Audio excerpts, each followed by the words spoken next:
تعالیٰ نے اپنے نبی سے فرمایا اقیم الدین ولا تتفرقوا فی.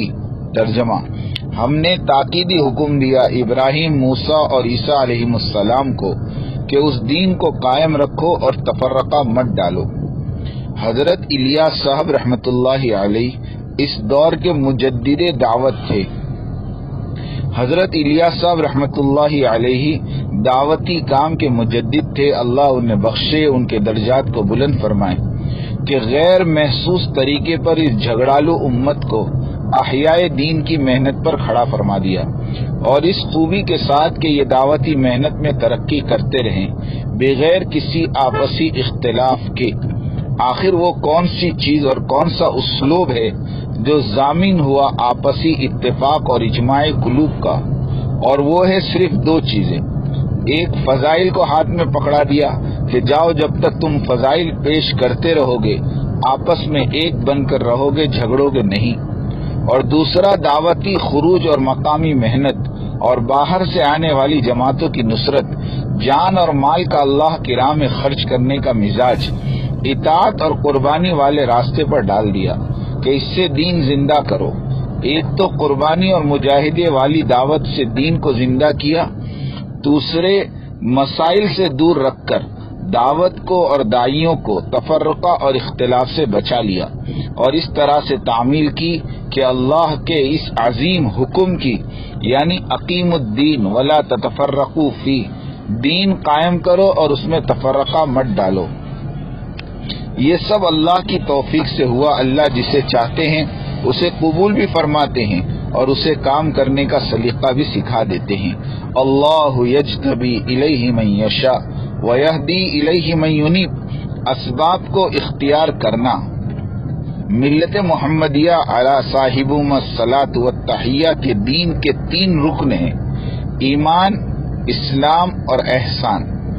عربی، فارسی اور اردو میں عقائد کے سلسلے میں جتنی کتابیں لکھی گئی ہیں وہ سب ایمان کی شرح ہیں.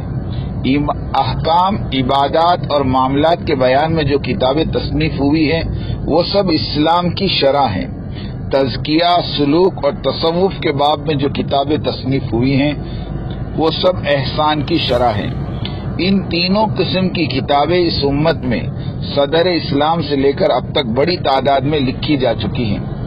ان میں محدثین کی کتابیں بدرجہ زیادہ ہیں. بشر ہونے کے ناطے ہو سکتا ہے ان کی کتابوں میں کچھ رطب و یابس رہ جائے، لیکن ماہرین قرآن اور حدیث، علماء اور محدثین سے عام طور پر غلطی نہیں ہوتی.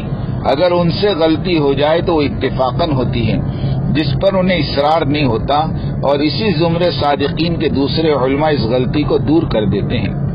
اس کے برعکس زمرے تقلید نے قرآن اور سنت کو طاق نسیاں پہ رکھ دیا اور اپنی فکر اور نظر، تصنیف و تالیف کی ایک نئی بنیاد ڈالی اور رائے، قیاس، ظن اور تخمین پر کلی اعتماد کیا. اس لیے ان کی کتابیں تناقض اور غلطیوں سے بھر گئی. فقہ، عقائد، ایمان اور عمل کا کوئی بھی مسئلہ ہو، مذکورہ بالا اساس پر اس میں اختلاف کی بھرمار ہو گئی، اور امام اور پیشوا کی کثرت نظر آنے لگی. ہر مسئلے کے الگ الگ امام تیار ہو گئے، اس کے کچھ اتباع کرنے والے پیدا ہو گئے جن کا دوسرے کو امام سے سروکار نہ رہا. اس طرح امت فرقوں میں بڑھ گئی. لیکن مشکل یہ ہے کہ ظن و تخمین کی بنیاد پر اختلافات رونما ہوئے تو فروعی مسائل میں 4 مذاہب کو فروغ ملا. اصول دین یعنی عقائد میں بھی 3 گروہ تیار ہو گئے: ماتریدی، اشعری اور حنبلی. حنفی حضرات عقائد میں ماتریدی ہیں، اور شافعی اور مالکی اشعریت پر کاربند ہے. حنبلی ماتریدی میں ہیں، نہ اشعری ہے بلکہ ان کا عقیدہ ظاہر قرآن اور حدیث کے مطابق ہے. حنبلی احباب اتباع قرآن اور سنت میں پوری امت میں ممتاز ہیں. وہ فروع میں تقلید اور بے بنیاد رائے و قیاس کے قائل ہیں، نہ اصول عقائد میں کسی کے مقلد ہے. اشعریت اور ماتریدیت سے بعض مسائل میں ان کا اختلاف ہے، تمام مسائل عقائد میں نہیں. ماتریدیت ابو منصور ماتریدی کی طرف منسوب ہے، جنہوں نے مسائل عقائد میں ایک خاص طرز اختیار کیا اور بہت سے لوگ ان کے افکار کو ماننے لگے. ابو منصور ماتریدی اور امام ابو حنیفہ کے درمیان 3 واسطے ہیں. امام ابو الحسن اشعریت کے بانی کہے جاتے ہیں، لیکن حقیقت یہ ہے کہ انہوں نے اپنے پرانے خیالات سے رجوع کر لیا تھا اور وہ امام احمد کے ہم خیال ہو گئے تھے، اور ظاہر قرآن اور حدیث سے ماخوذ عقائد پر ان کا ایمان تھا۔ ان کا سلسلہ نسب 10 واسطوں سے حضرت ابو موسیٰ اشعری رضی اللہ تعالیٰ عنہ تک پہنچتا ہے۔ خراسان اور عراق وغیرہ میں اشعری عقائد کا رواج ہوا اور ہندوستان اور ماوراء النہر میں ماتریدیت کے قائل پائے جاتے ہیں۔ ان دونوں گروہوں میں 12 مسائل میں اختلاف پایا جاتا ہے، باقی سب مسائل میں متفق ہیں۔ عقائد کے سلسلے میں اسلاف کرام اور محققین محدثین یا اہل حدیث کا طریقہ یہ رہا کہ وہ اپنے آپ کو ماتریدی کہتے ہیں، نہ اشعری بتلاتے ہیں اور نہ حنبلی ٹھہراتے ہیں۔ وہ فقط متبع سنت کہلانا پسند کرتے ہیں، جو بات قرآن اور حدیث میں آئی ہے اسی کو اختیار کرتے ہیں، اسی پر وہ ایمان رکھتے ہیں۔ نمبر 1، ابو منصور ماتریدی کے حالات اور ماتریدیت کے عقائد اور افکار کی تفصیل کے لیے دیکھیں الماتریدی للافغانی۔ دوسرا دیکھیں مقدمہ کتاب ابی الحسن اشعری۔ تفصیل کے لیے یہ کتاب بھی دیکھیں الماتریدی للافغانی، جلد نمبر 1 صفحہ نمبر 412۔